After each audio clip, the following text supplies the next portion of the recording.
Hello everybody, welcome back. Today we are going to be reading Dirt by Denise Gosliner Orenstien.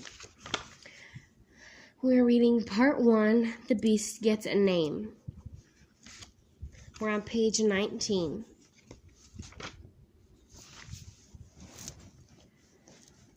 By Friday, the Beast and I were becoming fast friends.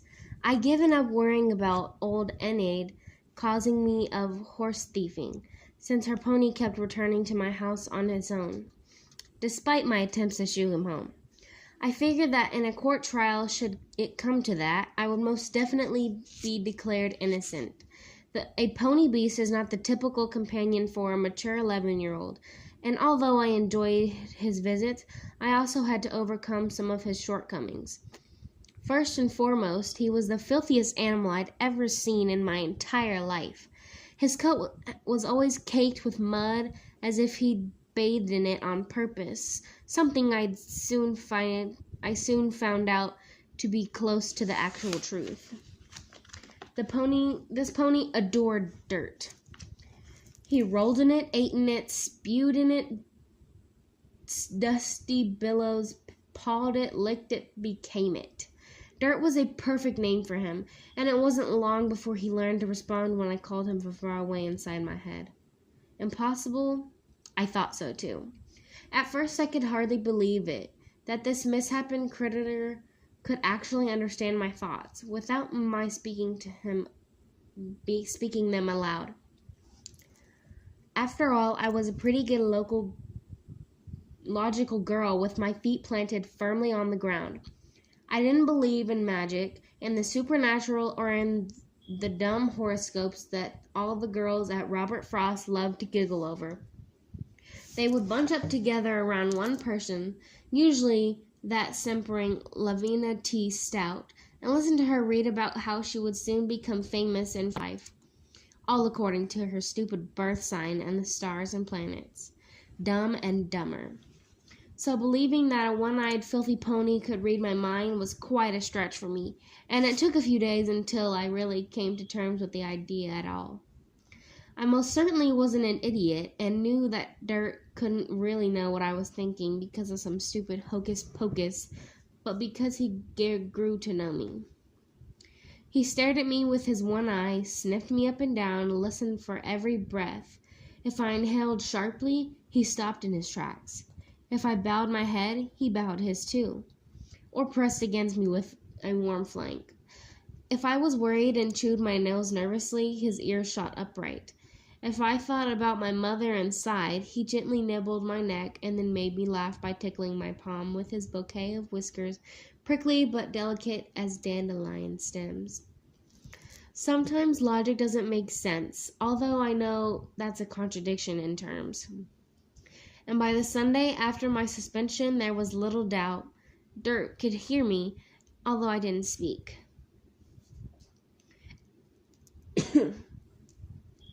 Example 1. On Saturday morning, I tripped on the front stairs to my own house and skinned my left knee all the way through my pants. Of course I didn't cry. I'm simply not the sniveling type, but blood seemed to be oozing everywhere, and for a minute I thought I might pass out. While I'm pretty tough when it comes to most things, the sight of blood does make me feel a touch woozy, so I sat myself right down on the steps, lowering my head between my knees. The scrape stung like crazy, and I tried to remember if we had any Band-Aids in the house. Probably not. I couldn't help but think of my mother then, of how she might have patched me up with a bit of ointment and a clean white bandage, gently brushing the hair out of my eyes and curving her arm around my shoulders. She might have kissed me on the top of the head and told me how much she loved me. She would have cared that I hurt myself, no matter how small the wound. And so I wished for my mother to be there then, something I tried to never do. I tried not to let myself ever wish for her, or remember how it felt to have her by my side when I was hurting, or how it felt for her fingers to brush my cheek in tiny strokes. She always said that those were butterfly kisses of the fingertips. Then it happened. Something warm and damp actually did brush the top of my forehead. I looked up quickly, but instead of smelling my mother's burnt sugar and maple syrup scent, I inhaled that of wood chips and mulch. Dirt had mysteriously appeared from who knows where without a sound, and I was dropping his mangy head down to mine. Of course, it might have just been a coincidence, but it seemed as though this ridiculous figure of a pony was actually trying to comfort me, as though he knew that I was hurting and that I was missing my mother. I raised one hand to pat his slobbery snout, and my head still lowered. Then he responded in kind, rubbing his whole muzzle over one of my cheeks and then the other.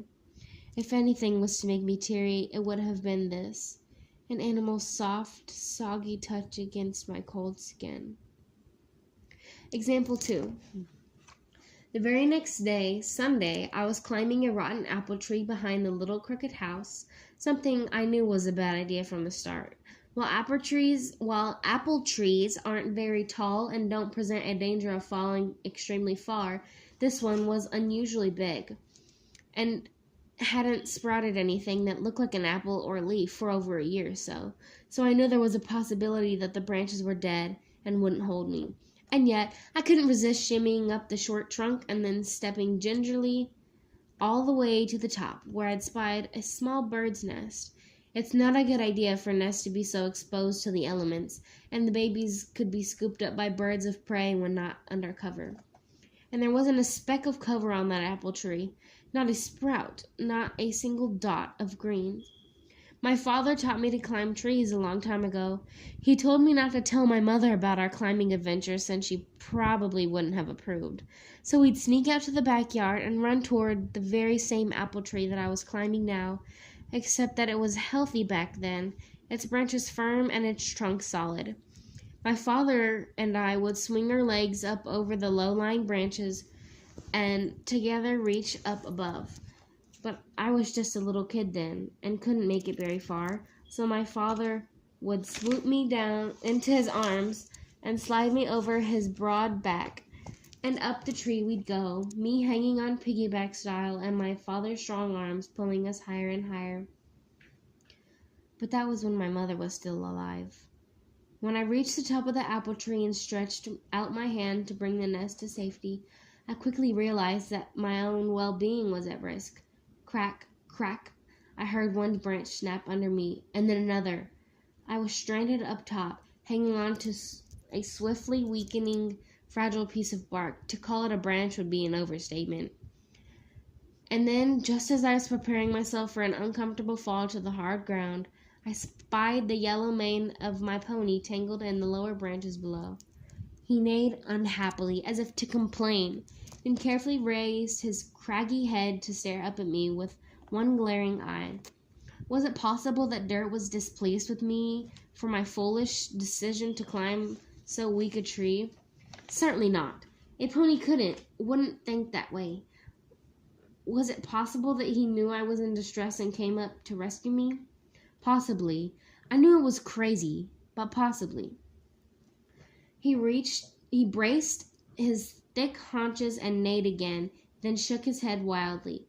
Luckily for me, more branches snapped off around him, just as they had fallen under my weight a few minutes before, clearing an escape path. I tried to reach down, but slipped.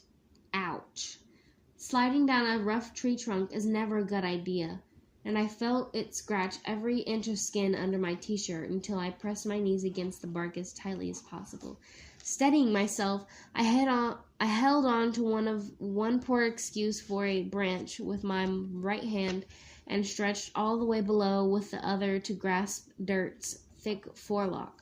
Quickly releasing the branch, I next encircled his neck with both arms and dropped all the way down.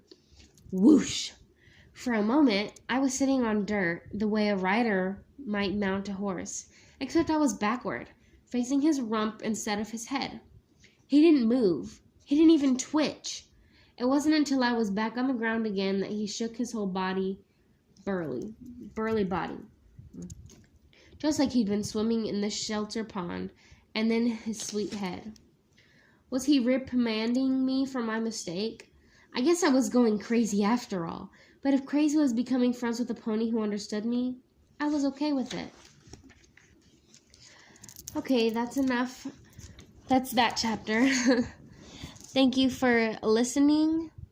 I will see y'all guys next chapter, which is My Delinquency Is Discovered. Thank you for listening. Bye.